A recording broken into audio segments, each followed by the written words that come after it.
Halo teman-teman, kembali lagi dengan aku Fairuzi Ahmad Ramadhani Muda. Kita kemarin udah membahas tentang demokrasi terpimpin atau demokrasi terkelola. Sekarang ayo kita lanjutkan tentang demokrasi Pancasila. Demokrasi Pancasila. Demokrasi Pancasila adalah bentuk demokrasi yang koheren beralaskan negara Indonesia dan berlandaskan pada landasan falsafah Pancasila sebagai ideologi pokok negara Indonesia.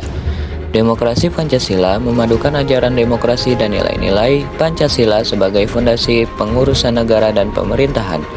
Ajaran demokrasi dalam bentuk demokrasi Pancasila meliputi pemilihan umum, kelepasan berekspresi, kelepasan berserikat, kelepasan pers, serta pembenaran dan perlindungan hak asasi manusia. Ajaran-ajaran tersebut menghadirkan kesempatan kepada penduduk Indonesia untuk ikut serta dalam memproses ketentuan politik dan memberikan efek kepada arah pembentukan negara.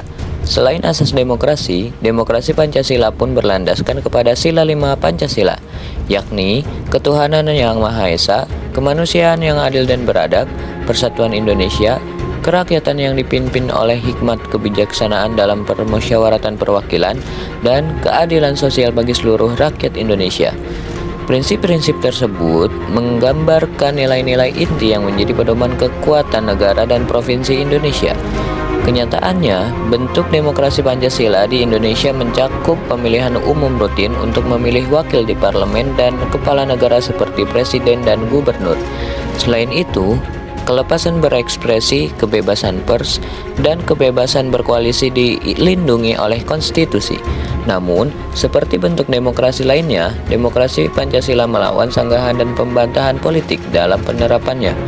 Desas-desus seperti korupsi, kesenjangan masyarakat, hak-hak minoritas, dan penjagaan lingkup hidup merupakan contoh tantangan yang dijumpai dalam usaha memperkokoh demokrasi Indonesia. Demokrasi Pancasila sendiri terbagi menjadi dua bagian, yaitu demokrasi Pancasila Orde Baru dan demokrasi Pancasila Orde Reformasi. Pada tahun 1966 hingga 1998, pemerintahan Orde Baru yang dipimpin Presiden Soeharto merupakan periode penting dalam sejarah pembangunan negara. Pada masa pemerintahannya, Indonesia mengalami perubahan besar di berbagai bidang kehidupan, termasuk ekonomi, infrastruktur, dan politik. Pendahuluan ini mengkaji peran pemerintahan Orde Baru dalam pembangunan nasional Indonesia. Jika melihat kebijakan pembangunan yang dilaksanakan pada saat itu, terlihat bagaimana pemerintahan Orde Baru membantu mempercepat pertumbuhan ekonomi, memperkuat infrastruktur negara, dan menjaga stabilitas politik. Demokrasi Pancasila pada Orde Baru yang bisa disebut demokrasi konstitusional presidensial. Masa ini dikenal dengan masa pemerintahan Orde Baru yang berhasrat menjalankan Pancasila dan UUD 1945 secara bersih dan konsisten.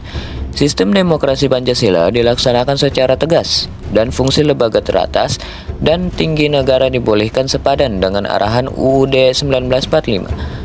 Dalam pelaksanaannya, kekuasaan terakumulasi di tangan Presiden akibat kekuasaan dan masa jabatannya yang tidak terbatas, sehingga berujung pada penyalahgunaan kekuasaan.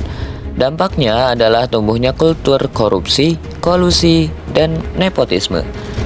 Kelepasan berekspresi dipatoki, aksi demokrasi membentuk sebuah kepalsuan, dan Pancasila digunakan bagaikan mesin keabsahan politik.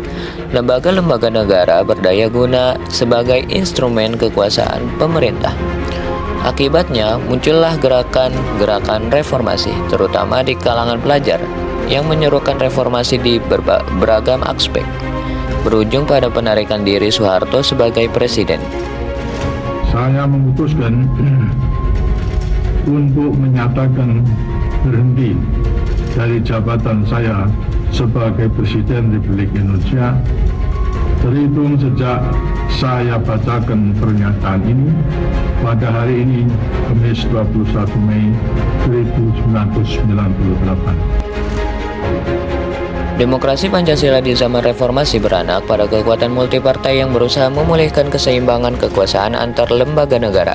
Demokrasi yang berkembang pada era reformasi ini yaitu demokrasi yang berdasarkan Pancasila dan UUD 1945, menyempurnakan penerapannya, menyempurnakan kebijakan-kebijakan yang diduga tidak demokratis, dan menumbuhkan kemampuan dan kewenangan mengacu pada UUD.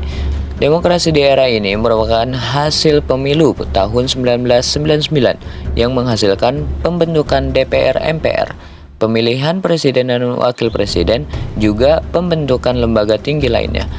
Pembangunan pemerintahan berkonsentrasi pada pengelompokan kekuasaan antara ketua DPR dan partai politik, dan rakyat diabaikan.